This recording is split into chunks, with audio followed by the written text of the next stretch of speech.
بسم الله الرحمن الرحيم سبح اسم ربك الأعلى الذي خلق فسوى والذي قدر فهدى والذي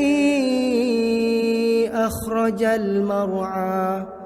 فجعله غثاء أحوى سنقرئك فلا تنسى إلا ما شاء الله إنه يعلم الجهر وما يخفى ونيسرك لليسرى فذكر إن نفعت الذكرى سيذكر من يخشى ويتجنبها الأشقى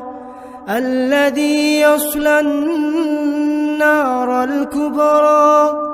ثم لا يموت فيها ولا يحيا قد أفلح من تزكى وذكر اسم ربه فصلى بل تؤثرون الحياة الدنيا والآخرة خير وأبقى إن هذا لفي الصحف الأولى